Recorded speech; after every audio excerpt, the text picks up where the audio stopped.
ನಮಸ್ಕಾರ ಸ್ನೇಹಿತರೆ. ಆಷಾಢ ಮಾಸವು ಭಗವಾನ್ ಶಿವನ ಆರಾಧನೆಗೆ ಅತ್ಯಂತ ಪುಣ್ಯಕರವಾದ ಮಾಸಗಳಲ್ಲಿ ಒಂದೆಂದು ಪರಿಗಣಿಸಲಾಗುತ್ತದೆ. ಈ ಮಾಸದಲ್ಲಿ ಭಕ್ತಿಯಿಂದ ಶಿವನನ್ನು ಪೂಜಿಸಿದರೆ ಪಾಪಗಳು ಕ್ಷಯವಾಗಿ ಮನಸ್ಸಿಗೆ ಶಾಂತಿ, ಕುಟುಂಬಕ್ಕೆ ಸುಖ, ಸಮೃದ್ಧಿ ಮತ್ತು ಆರೋಗ್ಯ ದೊರೆಯುತ್ತದೆ ಎಂದು ಶಿವಪುರಾಣ ಹಾಗೂ ಸಂಪ್ರದಾಯಗಳು ತಿಳಿಸುತ್ತವೆ.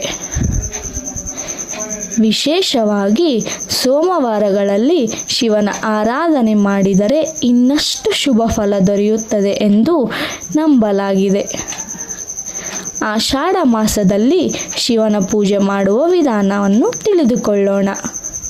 ಬೆಳಗ್ಗೆ ಬೇಗ ಎದ್ದು ಸ್ನಾನ ಮಾಡಿ ಶುಭ್ರವಾದ ಬಟ್ಟೆ ಧರಿಸಿ, ಪೂಜಾ ಸ್ಥಳವನ್ನು ಸ್ವಚ್ಛಗೊಳಿಸಿ, ಶಿವಲಿಂಗ ಅಥವಾ ಶಿವನ ಚಿತ್ರವನ್ನು ಪ್ರತಿಷ್ಠಾಪಿಸಿ, ದೀಪ ಹಚ್ಚಿ ಗಣಪತಿಯನ್ನು ಮೊದಲು ಸ್ಮರಿಸಿ, ನಂತರ ಶಿವಲಿಂಗಕ್ಕೆ ಶುದ್ಧ ನೀರು, ಹಾಲು, ಪಂಚಾಮೃತ ಅಥವಾ ನೀರಿನ ಅಭಿಷೇಕ ಮಾಡಿ, ಬಿಲ್ವಪತ್ರೆ, ಬಿಳಿ ಹೂವು, ಅಕ್ಷತೆ, ಚಂದನ ಅರ್ಪಿಸಿ. ಓಂ ನಮಃ ಶಿವಾಯ ಮಂತ್ರವನ್ನು ಕನಿಷ್ಠ 108 ಬಾರಿ ಜಪಿಸಿ. ಶಿವಾಷ್ಟಕ, ಲಿಂಗಾಷ್ಟಕ, ರುದ್ರಂ ಅಥವಾ ಶಿವ ಚಾಲೀಸವನ್ನು ಪಠಿಸಬಹುದು.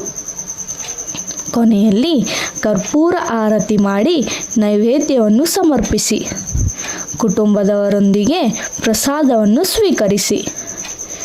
ಶಿವನ ಪೂಜೆಯಿಂದ ಮನೆಯಲ್ಲಿ ಶಾಂತಿ ಮತ್ತು ಸಕಾರಾತ್ಮಕ ವಾತಾವರಣ ಉಂಟಾಗುತ್ತದೆ.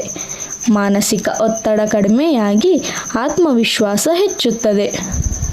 ಆರೋಗ್ಯ, ಆಯುಷ್ಯ ಮತ್ತು ಕುಟುಂಬದ ಕ್ಷೇಮಕ್ಕಾಗಿ ಪ್ರಾರ್ಥಿಸುವ ಅವಕಾಶ ಸಿಗುತ್ತದೆ. ಭಕ್ತಿ, ವಿನಯ ಮತ್ತು ಆಧ್ಯಾತ್ಮಿಕ ಬೆಳವಣಿಗೆಗೆ ಸಹಾಯವಾಗುತ್ತದೆ. ಭಗವಂತನ ಕೃಪೆಗೆ ಪಾತ್ರರಾಗುತ್ತೇವೆ.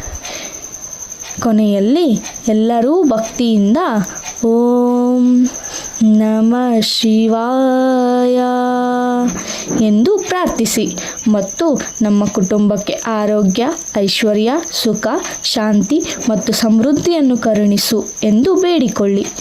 ಈ ಮಾಹಿತಿಯನ್ನು ಇತರ ಶಿವಭಕ್ತರೊಂದಿಗೆ ಹಂಚಿಕೊಳ್ಳಿ. ಧನ್ಯವಾದಗಳು.